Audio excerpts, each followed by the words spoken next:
নমস্কার বন্ধুরা, দুই শালিক ধারাবাহিকের আজকের পর্বে আপনারা দেখতে পাবেন যে রাইমা পলিপিসিকে দিয়ে ওষুধগুলো গুঁড়ো করা আর বলে আপনি একটু 19-20 হলে খালি পাল্টি খেয়েছেন, তাই আজ আপনি নিজের হাতে করবেন।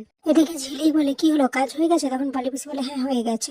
এরপর ঝিলিক বলে ওগুলো আপনাদের খাবার, তাই ওগুলো আপনাদেরকে খেতে হবে, না হলে শুয়ে পড়বেন না খেয়ে। আর আমি আগে থেকে জানতে পেরে গেছিলাম যে আপনারা আমার খাবারে কিছু একটা মিশিয়েছেন। এদিকে গৌরবের মা গৌরবকে গিয়ে বলে আমি জানি তুই ভালো নেই, কিন্তু পালিয়ে গেলেই কি সমস্যার সমাধান হয়ে যাবে?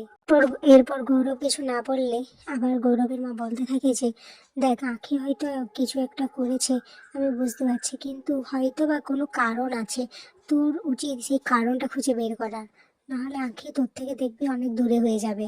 এরপর নীলিমা ঝিলিককে দেখে বলে আমি এই ছাতা বাড়ি তোর হাতে তুলে দিয়েছি, তাই ভাঙলে তুই ভাঙবি আর জোড়া লাগালে তুই জোড়া লাগাবি। দিয়ে গৌরব তো ঝিলিকের প্রতি খুব রেগে থাকে, সে ঝিলিককে জোর করে ধরে আর বলে যে তুমি একটা বস্তির মেয়ে, আর বস্তির মেয়েদের কাছে লক্ষ টাকা মানে তো অনেক, তাই না? তোমার মাও নিশ্চয়ই তোমাদের এই শিক্ষাই দিয়েছে।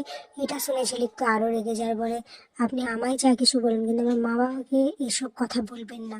এদিকে দেখা যায় দেবা পুষ্পা মাসিকে ফলো করতে থাকে। এদিকে পুষ্পা মাসি বুঝতে পারে যে দেবা তাকে ফলো করতে, তখনই পুষ্পা মাসি কায়দা করে একজনের ঘরে ঢুকে যায়। আর পরের দিন সকালবেলা দেখা যায় পলিন পিসি নীলিমাকে বলে যে একটু বেশি করে পরোটায় তেল মাখাতে। তখনই ঝিলিক বলে কেন, তোমার হাতে নেই, তুমি নিজে পারো না? তখন পলি পিসি বলে আসলে কাল কাজ করেছি তো, তাই গাটা কেমন ম্যাজম্যাজ করছে। এরপর ঝিলিক এটা শুনে বলে তাহলে আমি হাত পা টিপে দিই। এটা শুনে পলি পিসি বলে না রে আঁখি মা, তুই কি খাবি বল, আমি সেটা করে দেবো। ঠিক তখনই পিয়ারকে ওখানে আসে আর বলে পলি, আঁখি যা খেতে চায় তুই তো ওর জন্য ওটা বানিয়ে এনে দে, আর আমার জন্য চা নিয়ে আয়।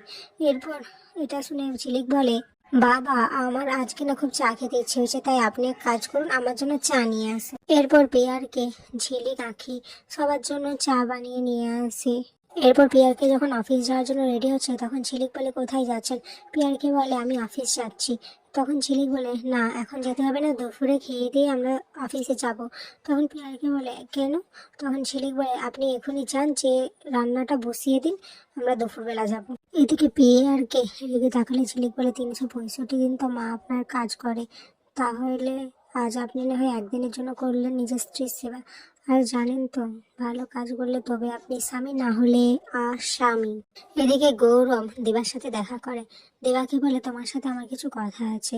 তারপর গৌরব বলে আচ্ছা আঁখি কোথায়? তখন দেবা বলে আপনি জেনে কি করবেন? তখন গৌরব বলে আঁখি ছাতা বাড়ির মেয়ে, তাই আমার জানার অধিকার রয়েছে। তখন দেবা বলে আপনি আপনার বাবাকে গিয়ে জিজ্ঞেস করুন, উনি ওনার লোকগুলো দিয়ে আঁখিকে তুলে নিয়ে গেছেন। আগামী পর্বে দেখা যায় পিয়ারকে তো সবার জন্য রান্না করে, তারপর রাগ দেখিয়ে চলে গেলে ঝিলিক বলে আপনি এত বেশি রাগ আমাকে দেখাবেন না, আমি কিন্তু বস্তির মেয়ে, জুডো ঝিলিক, আমি মরতে নয় মারতে এসেছি।